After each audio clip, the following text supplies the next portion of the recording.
This channel does not promote any violent, harmful, or illegal activities. All content provided by this channel is meant for an educational purpose only. MDH chana masala এখন ছোলা হোক বা বরবটি দানা, সাদা চানা হোক বা কালো, সব রান্নাই হবে অসাধারণ। MDH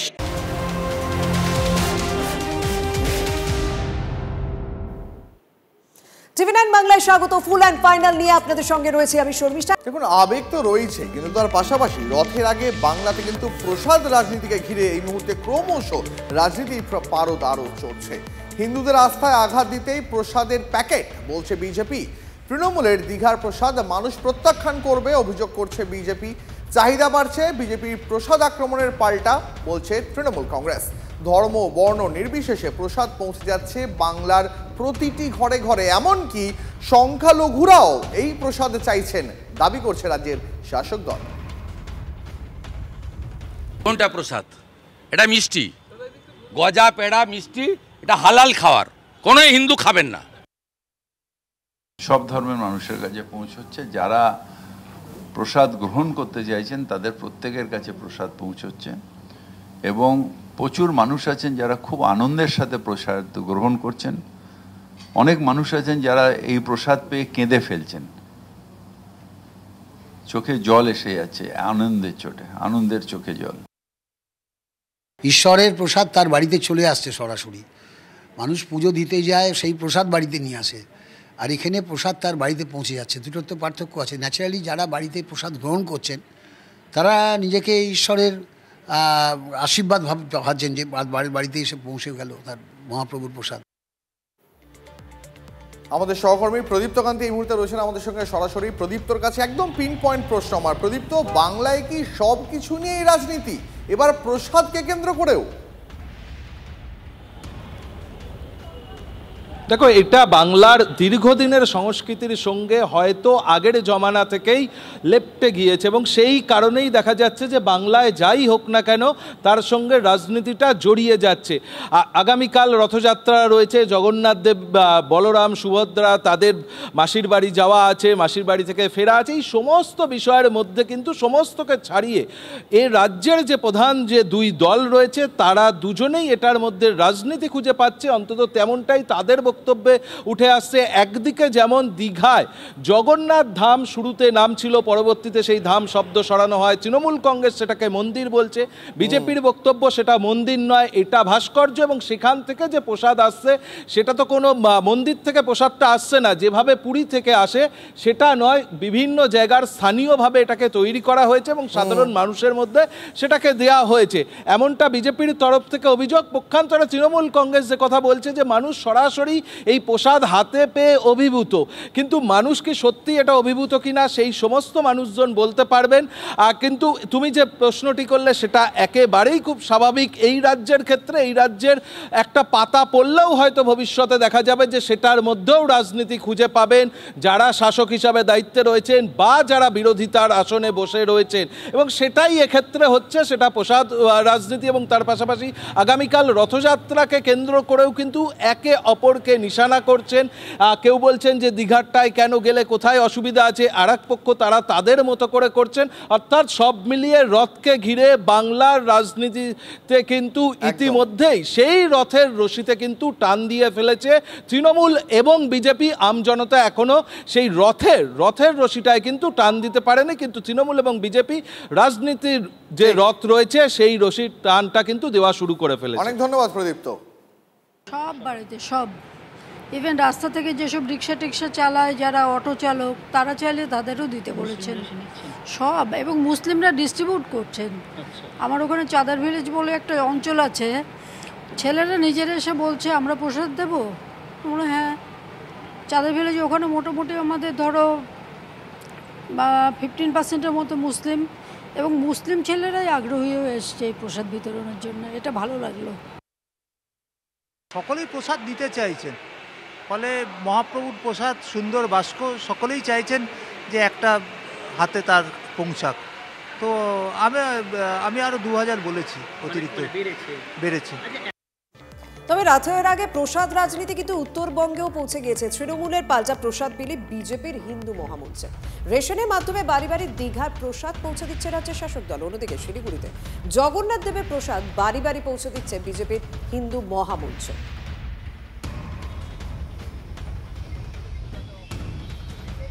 আমরা যতটুকু জানি, সনাতন ধর্মাবলম্বীরা যারা জানি, যে পুজো না হওয়া পর্যন্ত প্রসাদ হয় না। আমরা জগন্নাথ দেবকে পুজোর প্রসাদ নিবেদনই করলাম না, সেটা প্রসাদ হলো কী করে? এটা তো মানুষের বাড়ি থেকে আসে, মিষ্টির দোকান থেকে আসে। আমরা অ্যাকচুয়াল প্রসাদ, যেটা জগন্নাথ দেবকে নিবেদন করা প্রসাদ, আজকে সাধারণ মানুষকে আমরা দেব। মানুষের অধিকার আছে পুজো করার, প্রসাদ বিলি করার, করছে, তাতে কী অসুবিধা?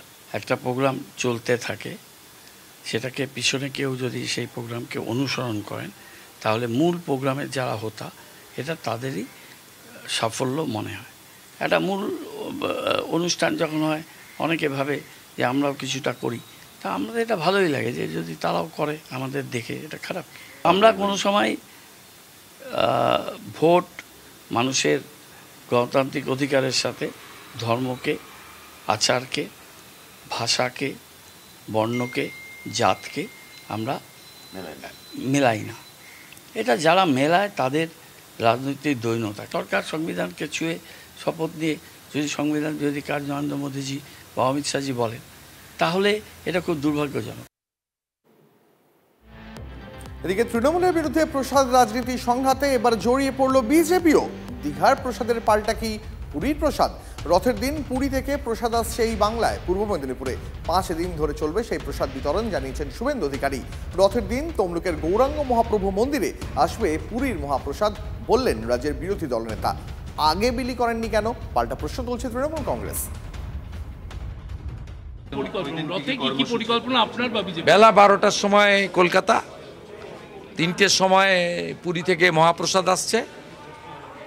আমাদের গৌরাঙ্গ মহাপ্রভুর মন্দির তমলুক, ওখান থেকে বিতরণ শুরু হবে। 5 দিন ধরে পুরীর মহাপ্রসাদ হবে, গজা পেড়া না। আর বিকেল 4টার সময় ইস্কন মেছেদার রথযাত্রা, 1 লক্ষ লোক নিয়ে হবে। তৃণমূলের বিরুদ্ধে লড়তে যাচ্ছিলেন, সেটা হারতে হারতে দিশাহীন এরপরে ভগবানের বিরুদ্ধে লড়তে শুরু করে দিয়েছেন। জগন্নাথ দেবের বিরোধিতা যারা করতে যাচ্ছেন, তো বুঝতেই পারছেন জগন্নাথ দেবের রোষে পড়লে কি হালটি হবে। কার 1 লক্ষ লোক? ওরা 3 থেকে 4 হাজার লোক, তার সঙ্গে 1000 পুলিশ, আর ওইসব নিয়ে ওদের লোকজন কোথায়? ওদের তোমার ভাগ আছে। দীঘার মন্দিরের চাপে পড়ে ঠেলার নাম বাবাজি হয়ে এখন ওইসব করতে হচ্ছে। যত করবে তত মানুষের কাছে যাবে যে বাংলায় জগন্নাথ দেব এসেছেন। আর যাদের বাড়িতে প্রসাদ দিতে যাবে পুরীর, উনি প্রত্যেককে জিজ্ঞেস করলে জানতে পারবেন তারা প্রত্যেকে একবার দীঘার জগন্নাথ ধামে প্রণাম করে এসেছেন। উনি একমাত্র বাকি আছেন যিনি জাননি। সরকারের খাদ্য দপ্তরের টাকা ডাইভার্ট করে প্রসাদ বিলি করা হচ্ছে। বিজেপি যা যা করেছে রাম মন্দির নিয়ে, জগন্নাথ মন্দির নিয়ে মমতা ব্যানার্জি তাই করছেন। তো স্ক্রিপ্টটা তো একটাই, রাজনীতিটা রাস্তার জন্য। বন্যা এখন ভাসছে কিছু জায়গায়, সেটাকে প্রতিরোধ করার জন্য, দুর্নীতি রোধ করার জন্য, শিক্ষক নিয়োগের জন্য।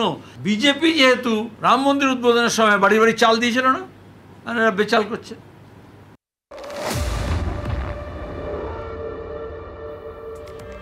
এবার একটু বাংলাদেশের দিকে নজর রাখা যাক, কারণ কট্টরপন্থীদের রক্তচক্ষুতে অনিশ্চিত সেখানকার রথযাত্রা।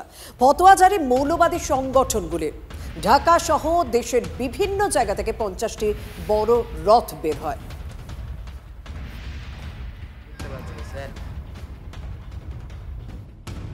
রথের আমরা দেখছি কি কিরকম 2-3 দিন আগেও একজন বৃদ্ধ বৈষ্ণবকে কিরকম মারধর করা হয়েছে। অনেক মহিলাদেরকে অপহরণ করা, ধর্মান্তরণ এখন বেড়ে গেছে।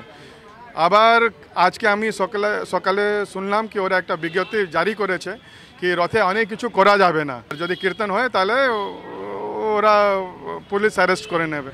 তো ওরা এরকম বলেছে কি কি করতে পারবেন না আপনারা।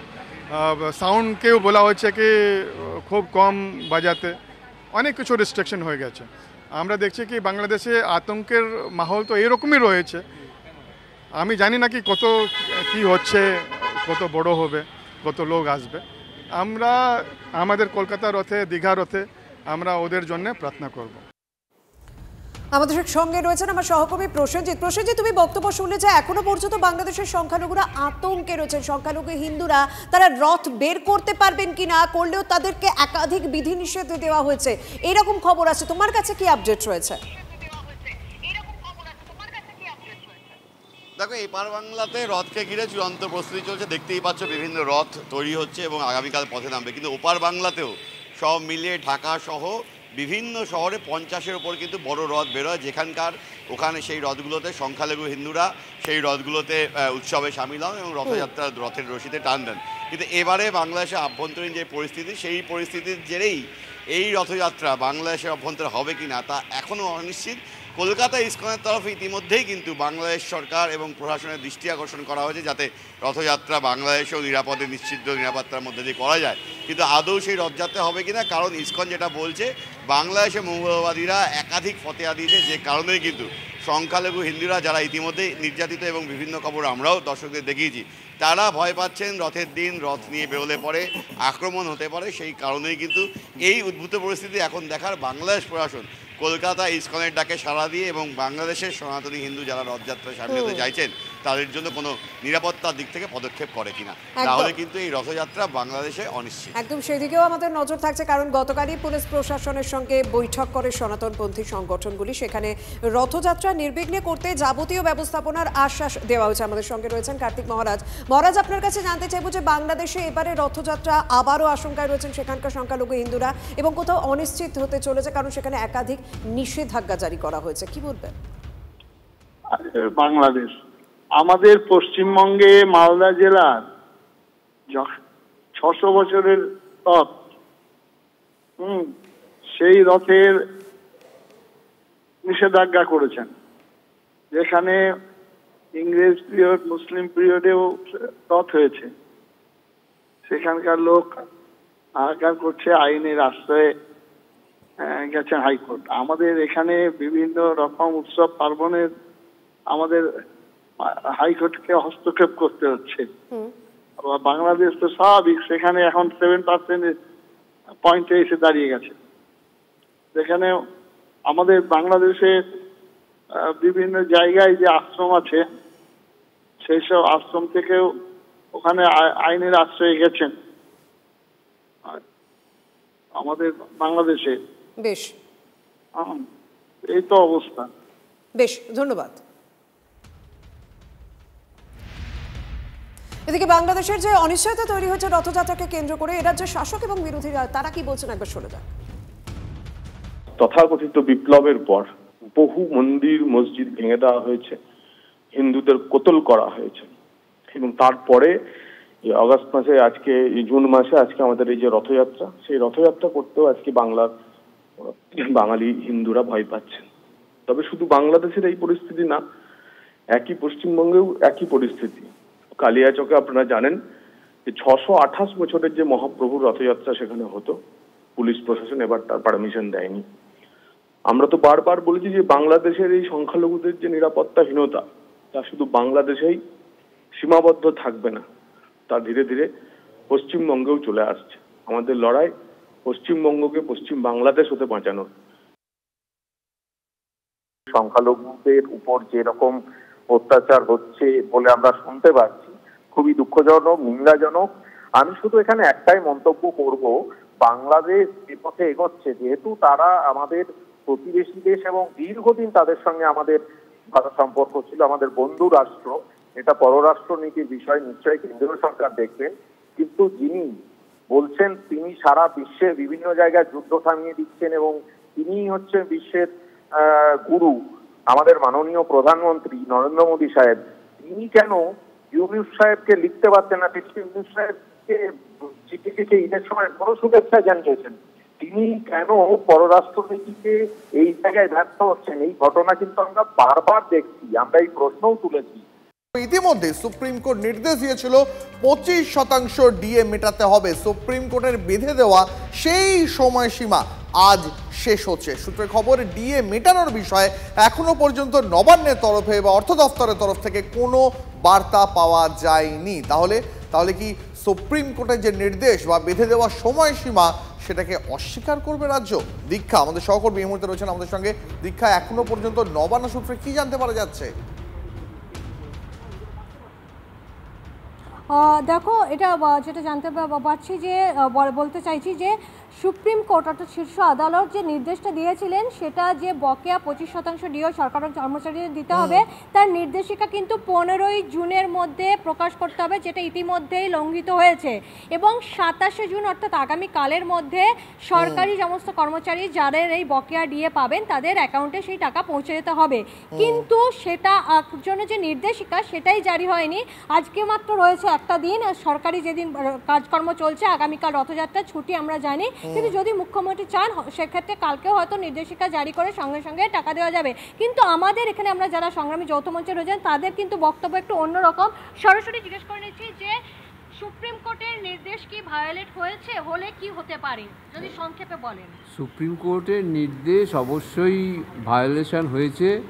তার কারণ সুপ্রিম কোর্ট বলেছিল যে অর্ডার দেওয়ার 4 সপ্তাহের মধ্যে, যে তারিখটা ছিল 15ই জুন, তার মধ্যে তাকে সরকারকে নোটিফিকেশান জারি করতে হবে যে 25% মহার্ঘ ভাতা মিটিয়ে দেওয়ার জন্য বোর্ড কর্পোরেশন, শিক্ষক, সরকারি কর্মচারী, পেনশনারদের, এবং 6 সপ্তাহের মধ্যে অর্থাৎ আগামীকাল যেটা দিন শেষ হচ্ছে সেই তার মধ্যে তারা ওই টাকা পয়সা তাদের অ্যাকাউন্টে ঢুকে যাবে।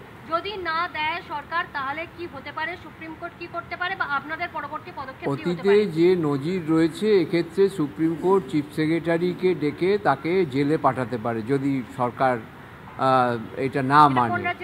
এটা অন্ধ্রপ্রদেশের ক্ষেত্রে হয়েছিল, এই জিনিস হয়েছে আমরা জানি।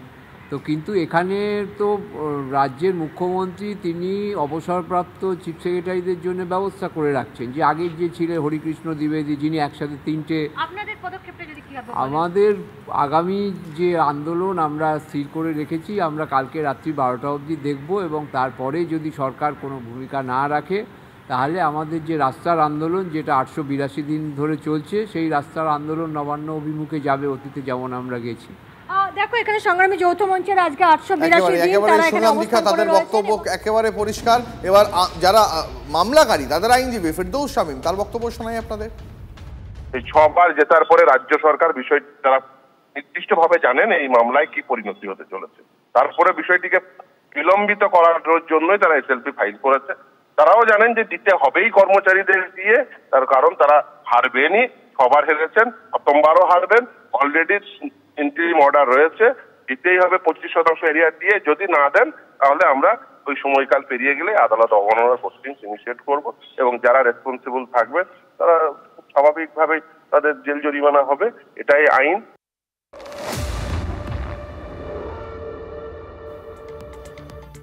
কলকাতা হাইকোর্টের নির্দেশকে মান্যতা দিয়ে অবশেষে প্রকাশিত হয়েছে ষষ্ঠ বেতন কমিশনের পূর্ণাঙ্গ রিপোর্ট। রাজ্য সরকার তহবিল অনুযায়ী ডিএ দিতে পারে। উল্লেখ, অভিরূপ সরকারের নেতৃত্বে গঠিত কমিশনের রিপোর্টে কেন্দ্রীয় সরকারের পে কমিশন মেনে মহার্ঘ ভাতা দেওয়ার প্রয়োজন নেই, অর্থাৎ সর্বভারতীয় ভোক্তা মূল্য অনুযায়ী ডিএ দেওয়া দরকার নেই, উল্লেখ কমিশনের পেশ করা রিপোর্টে। তিনি সুপারিশ করেছেন যে এআইসিপিআই মেনেই ডিএটা না দিলেও হয়। আমাদের কথা হচ্ছে যে এআইসিপিআইটা গোটা ভারতবর্ষের স্বীকৃত মূল্যবৃদ্ধি সূচক। একজন পে কমিশনের চেয়ারম্যানের মতো সামান্য একজন মানুষ, তিনি এআইসিপিআই কে অস্বীকার করে মূল্যবৃদ্ধি নির্ধারণের যে সূচক তাকে অস্বীকার করতে পারেন কিভাবে? কোন অধিকারে তিনি এই সুপারিশ করলেন, এবং কোন মূল্য সূচকের ভিত্তিতে এই কাজ হবে সেটা কিন্তু খোলসা করে বলেননি। আমরা মনে করছি যে কর্মচারীদের অধিকারের প্রতি অনাকাঙ্ক্ষিত হস্তক্ষেপ করেছেন অভিরূপ সরকার মহাশয়। ডিএটা নির্দিষ্ট সময় মতো আমাদের কোনো নোটিফিকেশন বা পাওয়ার কোনো প্রতিক্রিয়া আপনাদের তরফ থেকে দেখা যায়নি। এই ব্যাপারে এই পিটিশন দুটো নিয়ে গিয়ে আমরা নোটিশ দুটো নিয়ে গিয়ে আমরা সর্বোচ্চ আদালত, সেখানে আদালত অবমাননার যে কেস সেটা ফাইল করবে। এই মূল কথা হচ্ছে নোটিশ দেব চিফ, এবং বাই নেমে নোটিশ দেব। এই মুহূর্তে দেখাবো আপনাদের অঙ্গনওয়াড়ি কেন্দ্রের ছাউনি ভেঙে বিপত্তি। ক্লাস চলাকালীন দুর্ঘটনায় জখম 6 জন শিশু। মুর্শিদাবাদের লালবাগের নতুন গ্রাম পাঠানপাড়ার ঘটনায় শোরগোল পড়ে গেছে। লালবাগ মহকুমা হাসপাতালে চিকিৎসাধীন সেই পড়ুয়ারা একটা ভাড়া বাড়িতে চলতো এই অঙ্গনওয়াড়ি কেন্দ্র। পঠন পাঠন চলার সময় আজ হঠাৎই টালির ছাউনি ভেঙে পড়ে। কৌশিক আমাদের সঙ্গে রয়েছেন এই মুহূর্তে আমাদের প্রতিনিধি। কৌশিক, যদি ছাউনি বিপজ্জনক অবস্থাতেই থাকলো তাহলে কেন এতদিন মেরামতি হলো না, কেন পড়ুয়াদের জখম হতে হলো, এই প্রশ্নগুলোর উত্তর কে দেবে, এর দায় কে নেবে? একদমই তাই। দেখো, যে ঘটনা ঘটে গেছে সেখানে কিন্তু 6 জন শিশু জখম হয়েছেন এবং সেই দায় কিন্তু যে শিশুরা আহত হয়েছে সেই ঘটনায় তারা হাসপাতালে চিকিৎসাধীন। এখন শুধু দায় ঠেলাঠেলির পালা। কিন্তু যে এই যেখানে যে ঘটনাটি ঘটেছে এখানে কিন্তু সরকারি আজ পর্যন্ত এখনো পর্যন্ত কিন্তু কোনো আইসিডিএস কেন্দ্র নেই। অন্যের বাড়িতে এই কেন্দ্র চলছিল এবং সেখানে বিপজ্জনক হয়েছিল, সেই দিকেও কিন্তু খেয়াল রাখা হয়নি। এই যে একটা নজরদারির অভাব একটা কোথাও রয়েছে সেটা কিন্তু সামনে এলো এবং এই দুর্ঘটনার পর হয়তো নতুন পরিবেশ আবার তৈরি হবে। কিন্তু যে ঘটনা ঘটে গেল, জখম হওয়ার ঘটনা, সেখানে 6 জন শিশু আহত, জখম অবস্থায় তারা হাসপাতালে চিকিৎসাধীন। তাদের যে শারীরিক অবস্থার কিছুটা অবনতি রয়েছে। অনেক ধন্যবাদ তোমাকে। প্রশ্ন হচ্ছে যে এই বাংলায় তাহলে কি পঠন পাঠনটায় কোথাও একটা গিয়ে শিশুদের সবসময় কড়া চ্যালেঞ্জের মুখোমুখি হতে হবে? তাদের কি প্রাণ হাতে করে নিয়ে পড়াশোনা করতে হবে এই বাংলায়? এটাই এই মুহূর্তের সব থেকে বড় প্রশ্ন। চালাটা টালির চালা ছিল, সেটা পড়েছে, ভেঙে পড়ে গেছে। বাচ্চাদের সেই চালার যে টালি ছিল সেগুলো বাচ্চাদের গায়ে পড়েছে এবং বাচ্চারা ইনজুরি হয়েছে, তাদেরকে হাসপাতালে নিয়ে যাওয়া হয়েছে। একটা অস্বাস্থ্যকর পরিবেশের মধ্যে এই সেন্টারটা চলে দীর্ঘদিন ধরে। কতজন আহত হয়েছে? কতজন হয়েছে? হ্যাঁ, অনেকজনই হয়েছে। আমি রোজকেই বাচ্চা, কতগুলো বাচ্চা ছিল, ওরা তো বাচ্চা, ওরা তো জানছে না যে ওটা আমরা বেবি থাকে। যিনি চালাচ্ছিলেন তার বিরুদ্ধেই কোনো ব্যবস্থা নেওয়া হবে আপনাদের তরফ থেকে, প্রশাসনের তরফ থেকে? সেটা প্রাইমারি রিপোর্ট সিডিপিওকে বলা হয়েছে এবং আমরা প্রশাসনকে বলা হয়েছে যে একটা প্রাথমিক তদন্ত রিপোর্ট করে পাঠিয়ে তারপরে উপযুক্ত তার ব্যবস্থা হবে। জন্মদাত্রী নিল সন্তানের প্রাণ। কোচবিহারের দিনহাটায় ঘটনাটা ঘটেছে। আমার সঙ্গে রয়েছেন সহকর্মী সুমন কল্যাণ। সুমন, তোমার কাছে জানতে চাইবো কি এমন পরিস্থিতি হলো যে মা নিজের সন্তানকে মারলো?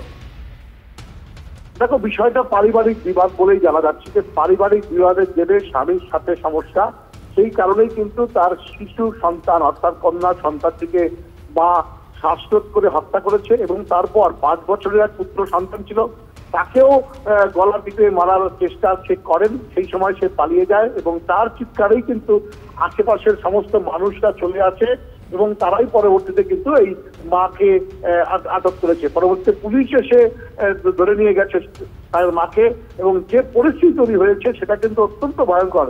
যে নিজের শিশু সন্তান, কন্যা সন্তান, তাকে এভাবে মারা এবং তার ছেলেকে তারপর মারার জন্য চেষ্টা করা, এটা একটা ভয়ঙ্কর ঘটনা আজকে দিনাটায় ঘটেছে এবং যে ঘটনাকে কেন্দ্র করে কিন্তু শিউরে উঠছে আশেপাশের সকলেই এবং পরিস্থিতি যথেষ্ট উদ্বেগজনক এই এলাকায়। পুলিশ ঘটনাস্থলে পৌঁছেছে এবং পরিস্থিতি নিয়ন্ত্রণের চেষ্টা করছে। নিজের বাচ্চাটা নিজে মেরে ফির আর একটা ওর বড় ছিল, ওকে বলছে যে তুই কি করবি, তোকে মারবো না তুই বাঁচবি, বলে না আমি মরবো না। ওই কথা বলার পরে ও যখন ঘর থেকে চিল্লায় দৌড়াইছে তখন আশপাশের ওর দাদু আর একটা গ্রামের বউ ও টের পায়, ঘরের ভিতর যা দেখে যে এরকম বাচ্চাটাকে অলরেডি মারে ঢাকে রাখছে, তারপরে একে মারার চেষ্টা করতেছে, যার জন্য এ বাইরে আসার পরে কথাটা ফেলা হলো। কে কে? এই মিজানুরের বউ। উনি কি মানসিকভাবে কি অসুস্থ ছিলেন? না, মানসিকভাবে কোনো অসুস্থ না, এমনি এমনি ঠিক আছে। তো এই শুনলেন কোনো পারিবারিক কোনো সমস্যা ছিল? পারিবারিক একটা সমস্যা ছিল, ছোটখাটো তো সংসার করলে একটু টুকটাক হয়।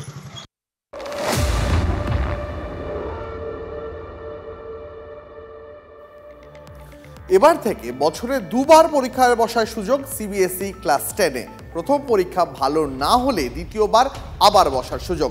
তবে সিবিএসই এই পথে হাঁটলেও রাজ্য চলবে রাজ্যের নিয়মেই। সুমন মহাপাত্র আমাদের সহকর্মী এই মুহূর্তে আমাদের সঙ্গে রয়েছেন।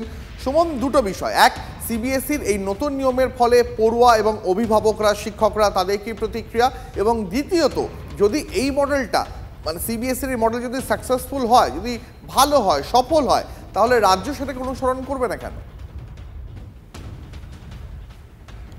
দেখো মূল বিষয় হচ্ছে আমরা জানতাম যে এই বোর্ড পরীক্ষাগুলো একবারই দেওয়া যায় এবং তাতেই যা রেজাল্ট করার করতে হয়, কিন্তু সিবিএসসি ক্ষেত্রে এখন থেকে যদি প্রথম পরীক্ষাটা ভালো না হয় তাহলে দ্বিতীয়বার একটা পরীক্ষা দেওয়ার সুযোগ থাকবে। প্রথম পরীক্ষাটা আবশ্যিক, দ্বিতীয় পরীক্ষাটা ঐচ্ছিক, চাইলে কেউ দিতে পারেন।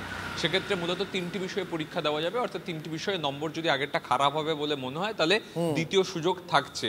দেখো এই পদ্ধতি আসার পর ইতিমধ্যে প্রিন্সিপালদের সাথে কথা হয়েছে, অনেকে এটাকে সাধুবাদ জানাচ্ছেন, আবার অনেকে বলছেন প্রথম পরীক্ষাটার কি কোথাও একটু গুরুত্ব হ্রাস পেয়ে যাবে সেটা কিন্তু বুঝতে হবে।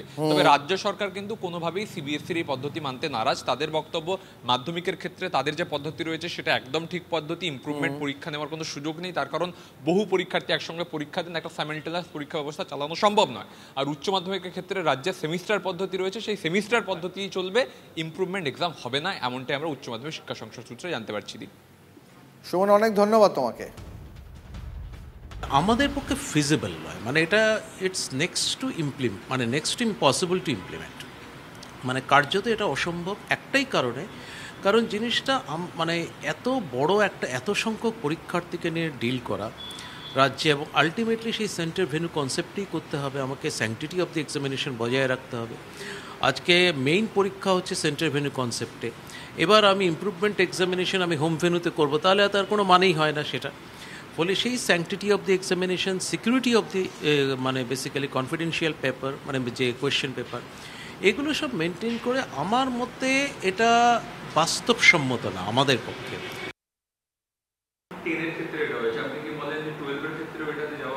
আমার মনে হয় সেটা একটু ডিফিকাল্ট হবে, বিকজ ক্লাস 12 বোর্ড রেজাল্টসের ওপর পুরো হায়ার স্টাডিজ ডিপেন্ডেন্ট।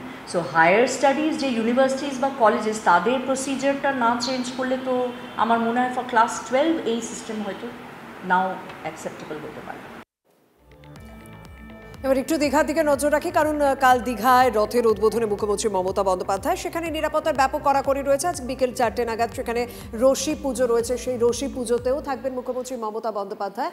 আমরা দীঘার ছবি আপনাদের সামনে তুলে ধরছি এবং ইতিমধ্যে কিন্তু তাকে বিভিন্ন জায়গায় তদারকি করতে দেখা যাচ্ছে। দীঘা সি বিচের পাশেই আমরা দেখতে পাচ্ছি, সি বিচের রাস্তা ধরেই একেবারে এগিয়ে যাচ্ছেন মুখ্যমন্ত্রী মমতা বন্দ্যোপাধ্যায়। আমার সঙ্গে রয়েছেন সহকর্মী শুভজিৎ। এই মুহূর্তে কি পরিস্থিতি? কারণ আমরা ছবি দেখাচ্ছি, দীঘা সি বিচের সোজা রাস্তা ধরে তিনি এগিয়ে যাচ্ছেন মুখ্যমন্ত্রী। একটু আগে মুখ্যমন্ত্রী মমতা বন্দ্যোপাধ্যায় 2:45 নাগাদ মন্দিরে আছেন এবং এখানে এসে প্রশাসনের কর্তা যারা আছেন, তারপর মন্দির কর্তৃপক্ষ যারা আছেন, তাদের সঙ্গে একটি বৈঠক করেন। প্রায় 45 মিনিট মতো দীর্ঘ বৈঠক করেন এবং প্রয়োজনীয় নির্দেশ দেন। তারপরেই কি পরিস্থিতিটা খতিয়ে দেখতে তিনি বেরিয়ে পড়েছেন। এই মুহূর্তে তিনি যাচ্ছেন, তার সঙ্গে প্রশাসনিক আধিকারিকরা রয়েছেন এবং যেদিকে মুখ্যমন্ত্রী যে কোনো ব্যবস্থা দেখে যদি ত্রুটিপূর্ণ মনে হচ্ছে, সঙ্গে সঙ্গে তিনি সেটা নির্দেশ দিচ্ছেন, মানে সহজাতভাবে তিনি যেটা করে থাকেন। ইতিমধ্যেই কিন্তু পুলিশের তরফ থেকে যাবতীয় ব্যবস্থা এখানে সেরে রাখা হয়েছে।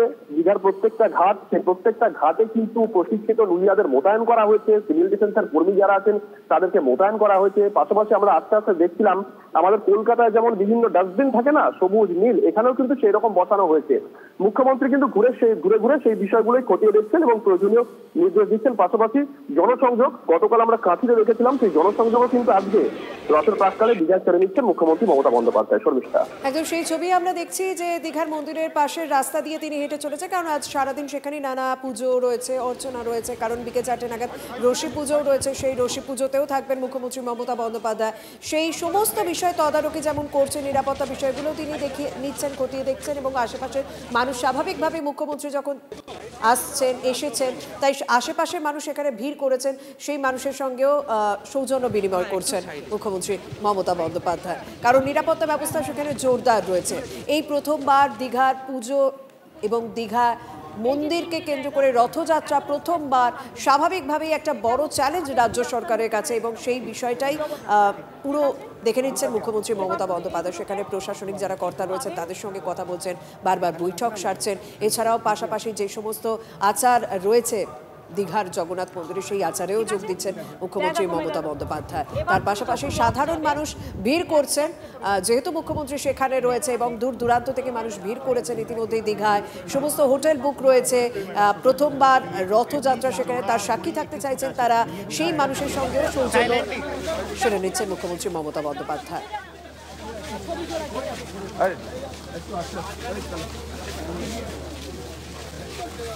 মন্দির এবং মন্দির সংলগ্ন এলাকায় পরিদর্শন করছেন মুখ্যমন্ত্রী মমতা বন্দ্যোপাধ্যায়। হ্যালো, হ্যাঁ। এই মুহূর্তে শর্মিষ্ঠা যে ছবি আমরা দেখতে পাচ্ছি, মুখ্যমন্ত্রী মমতা বন্দ্যোপাধ্যায় তিনি এই মুহূর্তে দীঘার রাস্তায় নেমে পড়েছেন। দীঘার মন্দির চত্বরে রয়েছেন তিনি। জগন্নাথ মন্দির পরিদর্শন এবং তার পাশাপাশি আশেপাশে যে নিরাপত্তা ব্যবস্থা রয়েছে সেই নিরাপত্তা ব্যবস্থাও একটা সার্বিক মূল্যায়ন কথাটা মমতা বন্দ্যোপাধ্যায় করে ফেললেন। কনিষ্ক আমাদের সহকর্মী রয়েছেন আমাদের সঙ্গে এই মুহূর্তে। কনিষ্ক, মুখ্যমন্ত্রী মমতা বন্দ্যোপাধ্যায় তাকে আমরা দেখতে পাচ্ছি তিনি জগন্নাথ মন্দিরের পাশে যে রাস্তা রয়েছে সেই রাস্তায় হাঁটছেন। কি পরিকল্পনা রয়েছে মুখ্যমন্ত্রীর, কি করবেন তিনি এখন? আজ বিকেলে তো তার পুজোয় যোগ দেওয়ার কথা।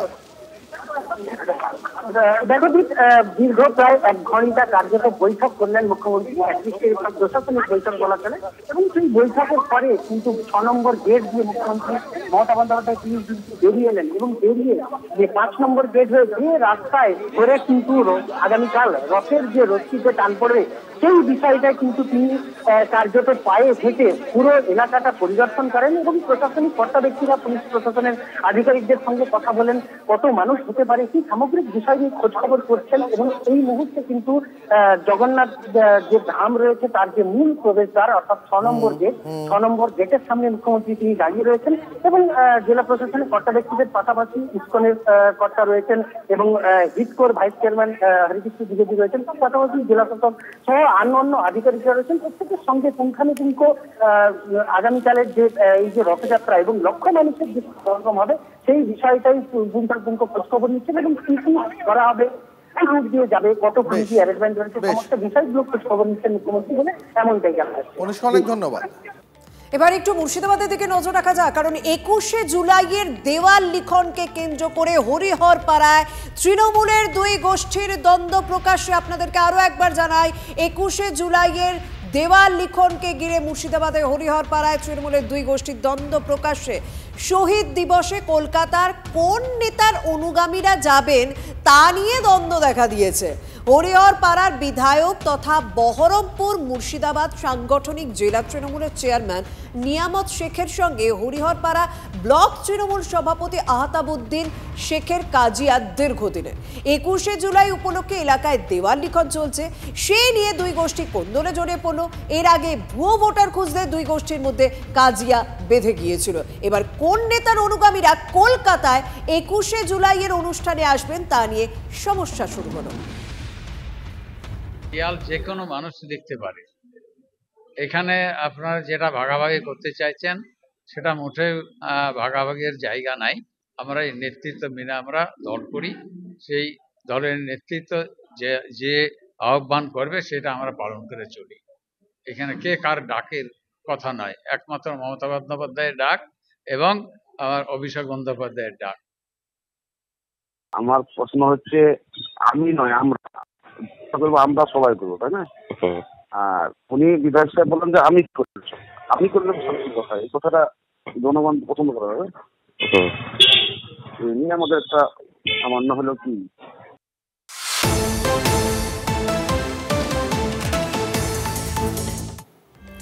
আবার বিস্ফোরক উত্তরবঙ্গ উন্নয়ন মন্ত্রী। সালিশির নাম করে টাকা তোলা যাবে না, ফাঁকা জমিতে দলের পতাকা লাগিয়ে জমি দখল করা যাবে না। দিনহাটায় দলীয় সভায় এই ভাষাতেই দলের নেতাকর্মীদের হুঁশিয়ারি দিলেন উদয়ন গুহ। বিজেপি অল্প ভোট পেলেও তার দায় দলেরই নেতাকর্মীদের ওপর। কড়া উত্তরবঙ্গ উন্নয়ন মন্ত্রীর এই বার্তা। পার্টির পতাকা লাগিয়ে কারো জমি দখল করবো না, কারো জমি দখল করতে সাহায্য করবো না। বিএসএফ প্রতিনিয়ত মানুষকে হয়রানি করে, এমনকি মহিলারাও বাদ দেয় না। যেখানে একটা মানুষের স্বাধীনতা পর্যন্ত নেই, নিজের বাড়ি যাবে তাকে 10 বার কৈফিয়ত দিতে হবে, তাকে 10 বার কার্ড দেখাতে হবে, তাকে 10 বার নানা রকম প্রশ্নের মুখে পড়তে হবে। তারপরেও এই লোকগুলো যদি কেউ এখান থেকে 10টা ভোটও বিজেপিকে দেয় তাহলে মনে রাখতে হবে সেই ভোটটা তারা বিজেপিকে দেয়নি, সেই ভোটটা আমাদের নেতার বিরুদ্ধে তারা ভোটটা দিয়েছে। রাজনীতিতে কিছু মানুষ আছেন যারা মাঝে মাঝে রাজনীতিতে জোকারের ভূমিকা পালন করতে বা সার্কাসে যেরকম থাকে সেরকম ক্লাউনের ভূমিকা পালন করতে আসে। তো উদয়ন গুহ হচ্ছে বাংলার রাজনীতির, বিশেষ করে উত্তরবঙ্গ, বাংলার রাজনীতি বলা উচিত না, স্ট্যাটাসটা বেড়ে যাবে, ওই লেভেল নেই। উত্তরবঙ্গের বিশেষ করে কুচবিহারের রাজনীতির হচ্ছে ক্লাউন। মাঝে মাঝে মঞ্চে এসে একটু গান নাচ করে যায়, অসুবিধা কি? কদিন আগে আমরা দেখিয়েছিলাম যে পুকুর ভরাট নিয়ে মুখ্যমন্ত্রী কাঠগড়ায় তুলেছে পুরসভাকে, বিধানসভায় দাঁড়িয়ে জলাশয় ভরাট নিয়ে মুখ্যমন্ত্রীর এই অভিযোগ কিন্তু পুরমন্ত্রীও মেনে নিচ্ছেন। এখনো অভিযোগ আসছে, তদন্তের নির্দেশ দিয়েছি। গাফিলতি স্বীকার করেও বাম আমলকে দুষছেন আবার ফিরহাদ হাকিম। বাম আমলে জলাশয় ভরাট বেশি হয়েছে দাবি পুরমন্ত্রী। রাজ্য প্রশাসন এখন পুকুর বাঁচানোর কাজ করছে দাবি ফিরহাদের। বামফ্রন্টের আমলে প্রায় 3000 পুকুর ভরাট হয়েছে কলকাতায়, মানে অ্যাডেড এরিয়াগুলোতে। আর নিশ্চিতভাবে একটা হ্যাবিট হয়ে গেছে অ্যাডেড এরিয়ায় যে বেআইনি বাড়ি করা, এটা অলরেডি আটকে দেওয়া হয়েছে। একটু সময় আমার লেগেছে বোঝার জন্যে যে কীভাবে আটকায়। ওই লগবুক সিস্টেম করে দিয়েছি, তাতে এখন আর কলকাতায় হচ্ছে না। এবার একটুই আমি সারা বাংলায় দিচ্ছি। কলকাতাকে আগে তো কলকাতা আমাদের কাছে মডেল হয়, তারপর সেটা বাংলায় ছড়ায়। মুখ্যমন্ত্রী যেটা বলেছেন ঠিক, যে আমরা আইনের শাসন প্রতিষ্ঠা করব, কোনো রকমভাবে প্রমোটার, ইললিগাল ল্যান্ড গ্র্যাবার্স এদের সামনে মাথা নত করব না।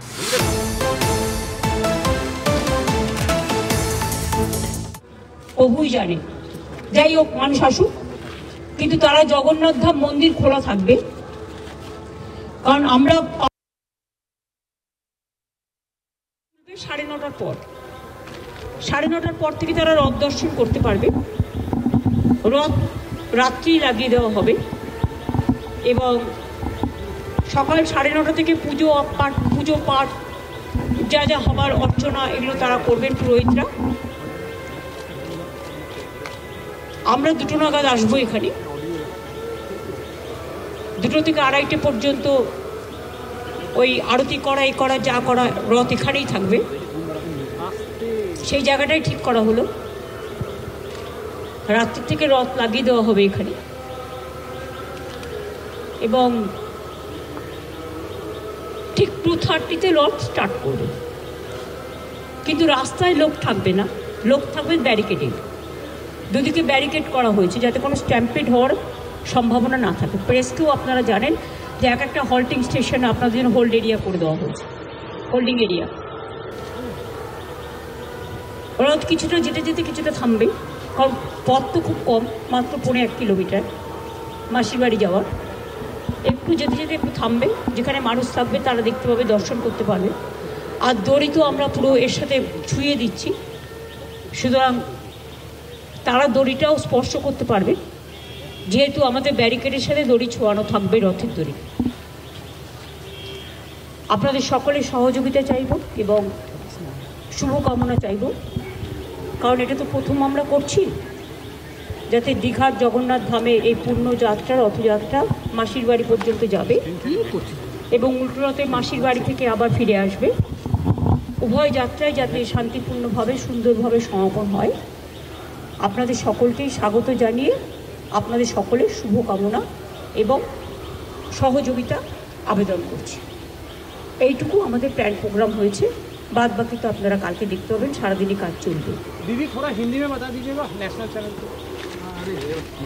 देखिए আরে কম দে কিন্তু খাঁটি দে। MDH কাশ্মীরি লাল লঙ্কার গুঁড়ো।